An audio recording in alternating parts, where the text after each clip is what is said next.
inaugural edition of what we'd like to present to viewers in the Indian ecosystem who are looking or always posing the question or being asked the question, how are exits playing out in India? And as we know, exits can happen primarily through three mechanisms: A, secondaries, and IPOs. And today, this segment where we focus on M&As, we had written up a piece on which explained all of these three mechanisms to exit, but also gave our views on what we have observed over a little over a decade on how these exits have happened. So a quick synopsis of that is generally tend to form a pattern. The large, like if you want a large dollar exit, 50 million upwards or 500 million upwards, typically happens a little later in the life cycle of a fund or a company, somewhere in the 5th, 8th year, because essentially it should have enough underlying revenue and meat in the business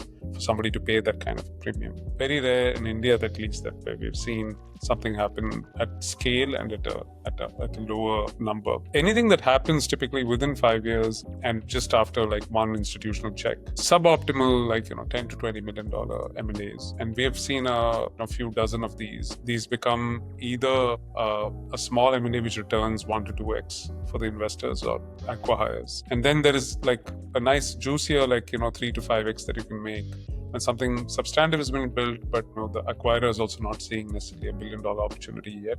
So those have happened between $10 and $50 million. And we've had examples, as I've said, historically on companies like Rana to Zomato, Zipta to Twitter, Metal to Mercer Consulting.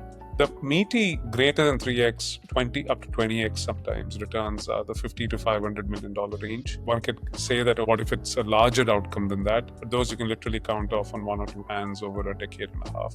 So they've not been too many beyond the $500 million mark. And even if they happen very late in the life cycle of a company. And the acquirer for that kind of size has to have large valuations or cash reserves or massive free cash flows or a combination of all of that, and a cap table which is willing to bless further growth and consolidation in that space.